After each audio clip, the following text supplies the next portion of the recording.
සුබ දවසක් හැමෝටම ස්නැප් ඇන්ඩ් කුක් මගේ YouTube channel එකට අදත් ඔයාලව ගොඩාක් ආදරෙන් පිළිගන්නවා. අපි අද බලමු අපි කවුරුත් වගේ කන්න කැමති බිත්තර රොටි ටිකක් හරිම අඩු කාලෙකින් හරිම ලේසියෙන් හදාගන්න විදිහ. ඉතින් එහෙනම් අපි ඉක්මනින්ම වීඩියෝ එකට යමු.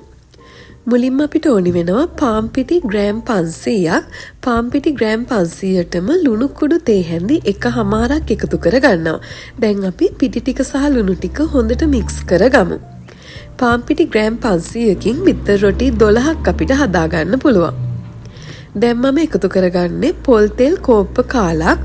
පොල් තෙල් වෙනුවට ඔයාට එළවලු තෙල්, කැනෝලා ඔයිල් වගේ කැමති තෙල් වර්ගයක් පාවිච්චි කරන්න පුළුවන්.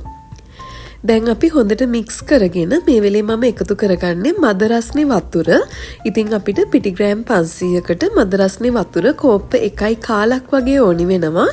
වතුර ඔක්කොම එකපාර එකතු කරන්නේ නැතුව ටිකෙන් ටික එකතු කරගෙන පිටි ටිකත් එක්ක හොඳට මික්ස් කරගමු. මෙතනදී මද රස්නේ උණු වතුර පාවිච්චි කරන්න. එතකොට අපිට මේ ඩෝ එක හරිම ලේසියෙන් හදාගන්න පුළුවන්. ඒ වගේම තමයි ඔයා පාවිච්චි කරන පිටි වර්ගය අනුව වතුර ප්‍රමාණය ටිකක් එහෙ වෙන්න පුළුවන්. ඒ නිසා අපි වතුර කෝප්ප 1 එකතු කරගත්තට පස්සේ ඉතුරු වතුර කෝප්ප කාල ටිකක් පරිස්සමට ටික එකතු කරගන්න. ඔයාලට පේනවා ඇති මේ ඩෝ එක අපිට මුලින්ම ටිකක් අතේ ඇලෙන වගේ පදමට තමයි හදාගන්න ඕනේ. ඉතින් මට අද පිටි ග්‍රෑම් 500කට වතුර කෝප්ප 1 කාලක් හරියටම ගියා. වතුර කෝප්ප 1 කාලක් එකතු කරාට පස්සේ මෙන්න මේ වගේ ටිකක් ඇලෙන ඩෝ එකක් තියෙන්නේ. ඉතින් ඔයාලා කලබල වෙන්න එපා ඩෝ එක ඇලෙනවා කියලා. මේක අපි විනාඩි 5ක් 10ක් වගේ හොඳට නීඩ් කරනකොට ඇලෙන ගතිය අඩු වෙනවා. ඉතින් ඔයාලට මේ පේනවා වගේ මම පිටි ඇනුව භාජනයේම තියලා මෙන්න මේ වගේ හොඳට විනාඩි 10ක් වගේ ඩෝ එක නීඩ් කරගන්නවා.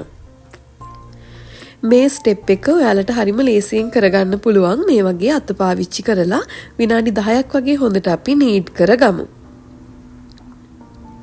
ඒ වගේම ඔයාලට කියන්න ඕනි ඔයා අපේ channel එකට අලුත් කෙනෙක් නම් මේ වීඩියෝස් වලට කැමති නම් අනිවාර්යෙන් channel එක subscribe කරන්න කියලා මේ වෙලේ ආදරෙන් ඉල්ලනවා. ඉතින් මේ ඔයාලට පේන්නේ හරියටම විනාඩි 8කට වගේ පස්සේ. ඉතින් මේ බලන්න දැන් ඩෝ එක හොඳට soft වෙලා තියෙන්නේ. ඒ වගේම ඇලෙන ගතියක් නැති වෙලා තියෙන්නේ. දැන් මම ඩෝ එකේ උඩ හොඳට තෙල් ටිකක් ගාලා මේ වගේ පොලිතීන් රැපේකින් cover කරගෙන විනාඩි 10ක් අරන් තියනවා. ඉතින් මේක අපිට පැය ගණන් තියන්න ඕනේ නැහැ. අපි හොඳට මේක නීඩ් කරපු නිසා විනාඩි 10ක් තිබ්බම ප්‍රමාණවත්. අතේ මම ආයෙත් තෙල් ටිකක් ගාගෙන විනාඩි 10කට පස්සේ අපේ ඩෝ එක පොඩි බෝලවලට වෙන් කරගන්න හදන්නේ. ඉතින් මම කලින් කිව්වා වගේ අපිට පිටි ග්‍රෑම් 500කින් බිත්තර රොටි 12ක් ලේසියෙන්ම හදාගන්න පුළුවන්. මෙන්න මේ වගේ තරමක බෝලවලට අපි අපේ ඩෝ එක වෙන් කරගමු. ඉතින් ඔයාලට මේ පේන වගේ තරමේ බෝලවලට තමයි මම ඩෝ එක වෙන් කරගන්නේ. ඉතින් ගොඩාක් ලොකු බෝල හැදුවොත් එහෙම අපේ ගොඩක් ගෙවල් වල ලොකු භාජන නැති නිසා මේ රොටි එක පුච්ච ගන්න අමාරුයි. ඒ නිසා ඔයත් මේ වගේ පොඩි බෝලවලට ඩෝ එක වෙන් කරගන්න. මම කලින් කිව්වා වගේ ග්‍රෑම් 500කින් අපිට බිත්තර රොටි 12ක් හරිම ලේසියෙන් හදාගන්න පුළුවන්. ඉතින් මම දැන් ඔක්කොම ඩෝ බෝල 12 හදාගෙන ඉවරයි. මේ වෙලේ ඔයාලට පේනවා ඇති මම තවත් ටිකක් හොඳ ලස්සනක් ගන්න මෙන්න මේ වගේ හොඳ බෝල හැඩයට හදා ගන්නවා. ඊට පස්සේ උඩිනුත් තෙල් ටිකක් ගාලා අපි මේක තවත් විනාඩි 7ක් 8ක් වගේ වහලා තියමු. එතකන් අපි ඉක්මනින්ම බිත්තර එක හදාගමු.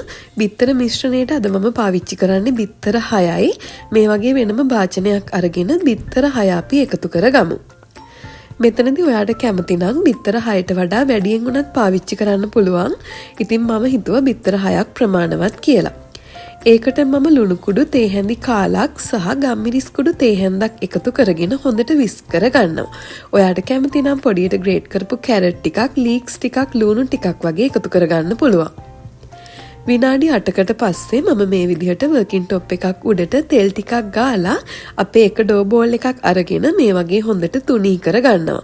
ඉතින් ඔයාලට පේනවා ඇති මේ වගේ දෙපැත්ත හරවන ගමන් අපි අපේ භාජනයේ ප්‍රමාණයට මේ ඩෝ එක තුනී කරගමු. මේ බලන්න අපිට හරිම ලේසියෙන් තුනී කරගන්න පුළුවන්. ඇලෙනවා වගේ නම් ඔයාට පුළුවන් හොඳට තෙල් ටිකක් අත් දෙකේ ගා ගන්න. මෙන්න මේ වගේ සයිඩ්ස් මාරු කරන ගමන් ඔයාලා මේක හොඳට තුනී කරගන්න. මේක හරිම ලේසි.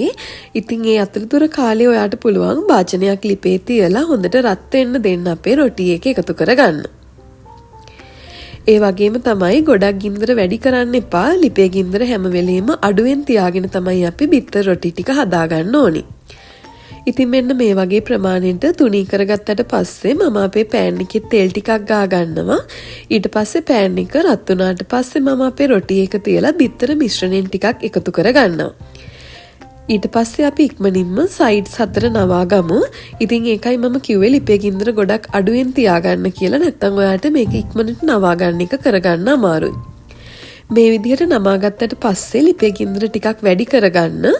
ඊට පස්සේ අපිට තියෙන්නේ උඩිනුත් තෙල් ටිකක් ගාලා දෙපැත්ත හරවන ගමන් හොඳ රන්වන් පාටක් වෙනකන් ෆ්‍රයි කරගන්න. මේ වගේ අනිත් පැත්ත හරවලා මම මේ පැත්තේ තෙල් ටිකක් ගානවා. ඊට පස්සේ අපි මේක හොඳ ගෝල්ඩන් බ්‍රවුන් කලයකින් ෆ්‍රයි වෙනකන් දෙපැත්ත හරවලා බැදගමු. ඉතින් මේ රෙසිපි එකට ඔයා කැමති නම් අනිවාර්යෙන් ලයික් කරන්න, කමෙන්ට් කරන්න.